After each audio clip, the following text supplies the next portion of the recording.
Hey everyone, welcome back to this week's edition of the Maconi Setup Shop A-Fix Tutorials. This week we are looking at the Magic Mile, known as the New Hampshire Motor Speedway, so strap in and let's get to it. Just like every other video that we do, the first thing we're going to discuss is the shifting. It's very important to know that I did this run in 4th gear only, but the significance of shifting and using 3rd gear is faster. It just spins the rear tires a lot. Okay, so with the racetrack being the way it is with the update, I don't recommend it, especially early on in the race, because you really want to take care of your tires. Okay, but later in the run, as the pace falls off, I really do think you're going to be shifting. So when you do your downshifting on entry to help get the car slowed down, and you're not going to shift again until you're fully established on the straightaway. As the run goes on and the speeds drop off, 4th gear kind of just bogs down. I've really come to like these brake settings that I've been using recently. I feel like it's helped a lot. I don't feel like I am resorting to downshift on corner entry like I was with the old brake settings that I used to run. This feels like it's got a lot of stopping power and it's very controllable. So early on in the run, I would stick to 4th gear. Later in the run, if it does go green for an extended period of time, I really do think you'll be utilizing 3rd gear, getting into the corner and getting off the corner because of how much 4th gear bogs down. Another thing is if you get a caution late in the race and you find yourself in a short run situation, you're going to want to do the same thing. It is significantly faster. The problem is if you do it at the beginning of the race, you really just melt your rear tires. Okay. The other reason I don't think it's a good idea at the beginning of the race or on fresh tires is because the exit of turn 2 in particular, the way that the transition is when you come up off the corner, uh, with how this car is designed, when you catch that bump, it just amplifies the problem. Okay, so you catch that bump, you've got all this RPM. Now the rear tires are spinning, you got a lot more RPM, and it makes it very difficult to control the car if you catch that bump wrong. Whereas when you're in 4th gear, you're a little more bogged down. You're able to get off the corner and feel like you're in control of the car still without wrecking. Okay, we'll get to lines here. Uh, the traditional line has always been this 3rd lane. You run a diamond around here. Okay, you're not really wanting to wrap either seam. As the run goes on, you're going to find that you're utilizing this 4th lane. There's nothing wrong with using it early run. It is faster, but again, with the 3rd lane being as competitive as it is, you don't really need to use the 4th lane until later in the run. However, it is very important when racing around here to see what your competitor is doing in front of you. If you see that you're faster and you know that you're going to be setting up for a pass, you really need to utilize the space that is given. Okay, passing around here is very difficult. And if you see that the guy in front of you is kind of running that diamond and you're trying to wrap the seam on the bottom, you're making it even harder to pass. Okay, when you're trying to pass around here, you're going to want to run the 2nd lane. We don't run the 1st lane because it's pretty flat. The difference in banking is pretty significant. But as you're trying to make a pass, you're going to run the same sort of line, the same diamond, except you're going to start in the 2nd lane and work your way up to the 3rd lane. I like to try to keep it to where I don't like to cross seams. Okay, if you're the guy on the top, you're going to use all the racetrack you need. If you're on the bottom, I like to enter with my left sides on the dotted line and let my right sides come up to the dotted line on that 3rd seam.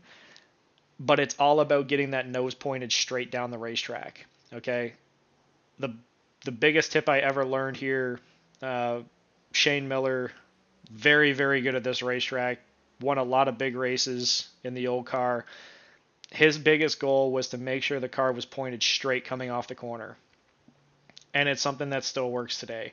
If you're trying to wrap the seam and you get into the gas too early and now you're starting to crank a bunch of wheel to get off the corner and you start putting in a lot of throttle, it's going to snap loose on you. Okay, so when you run this diamond, you're letting the car do the work. you're getting it rotated and pointed down the racetrack, and you have a nice straight shot off. It saves the tires, it saves the rear tires, saves the front tires, and you're going to find that you have a lot of long run speed.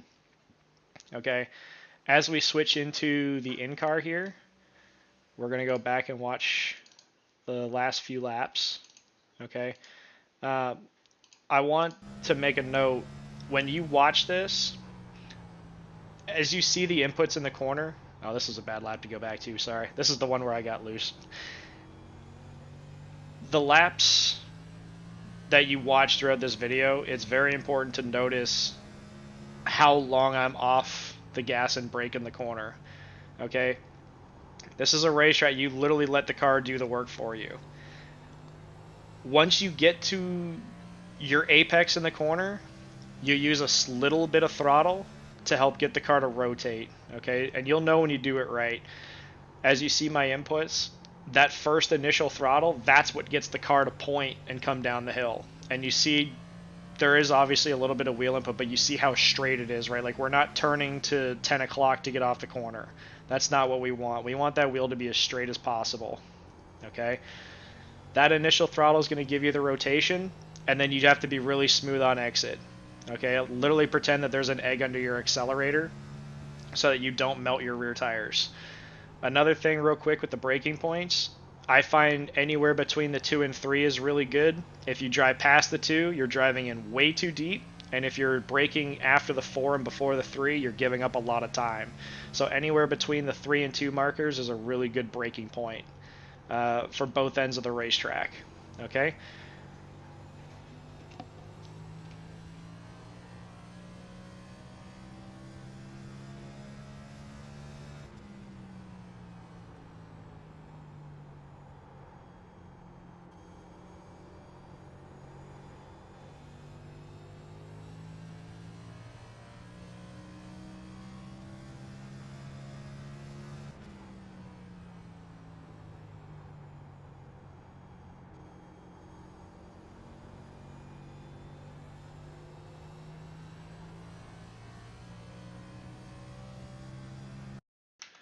Okay, guys, one quick thing to go over again, like I touched earlier. The exit of turn 2 is a very, very tricky spot on this racetrack because of the transition. Okay, it is very important to be careful going over that. I definitely recommend running some laps and getting comfortable with it. And then once you're comfortable with how the car is going to react over turn 2, then try to do it in the race. Okay, it's a very easy spot on the racetrack to get out of control, and it's very hard to save. Okay, so definitely try to get a feel for it. Again, being in third gear, if you catch that bump wrong on cold tires or early in the race, it becomes a massive handful compared to being in fourth gear. But as the race goes on and the times fall off, you're definitely going to want to utilize third gear on entry and exit. As for qualifying, the third lane, just the way that you run the race line is the best way to get around. I would recommend even going up to the fourth lane. So you start your Q lap in the third lane, let it drift up to that fourth lane, and then get it to come down, because what you're doing is now you're making the straightaway longer and there is extra grip up there. So you might as well utilize it to try to get the best time that you can. Okay, guys, that'll just about do it for this week's video. If you have any questions, comments, or concerns, please leave a comment down below and I will try to get back to them throughout the week. If you find that this video is helpful, please consider leaving a like. And as always, if you're not subscribed to the Maconi YouTube channel, make sure you hit that subscribe button and ring the notification bell so you can see these videos every Monday once they're uploaded. Okay, guys, best of luck this week, and we'll see you out on the track.